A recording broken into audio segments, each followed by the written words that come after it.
যুক্তরাষ্ট্রের স্লো উইকেটে আগ্রাসী ব্যাটিং শুরু করাটা কঠিন, সে চিন্তা থেকেই শ্রীলঙ্কাকে আগে ব্যাটিংয়ে পাঠিয়েছিলেন বাংলাদেশ। লক্ষ্য যত কম রানে আটকানো যায় শ্রীলঙ্কাকে। বাংলাদেশের সেই লক্ষ্যকে অবশ্য পঙ্গুই করে দিয়েছিলেন নিশাঙ্কা। ব্যাট হাতে বাংলাদেশি বোলারদের ওপর চওড়া হয়ে রেখেছিলেন রানের চাকা সচল। যদিও অপর প্রান্ত থেকে নিয়মিত উইকেটে হারাচ্ছিলেন শ্রীলঙ্কা। মুস্তাফিজ রিশাদ হোসেনের বোলিং তোপে মাত্র 124 রানে গুড়িয়ে গেছে শ্রীলঙ্কার ইনিংস। মুস্তাফিজুর রহমান 4 ওভার বল করে 17 রান দিয়ে তুলেছেন 3 উইকেট। অন্যদিকে 22 রান খরচে রিশাদের শিকার 3 উইকেট। 2 উইকেট নিয়েছেন তাসকিন আহমেদ।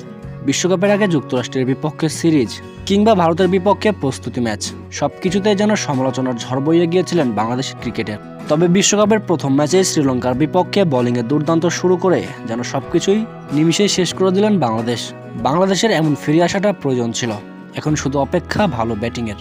বাংলাদেশের সমর্থক হিসেবে আমরা সবাই চাইব ভালো ব্যাটিং করে বাংলাদেশ বিশ্বকাপের প্রথম ম্যাচটি জয়ী হোক।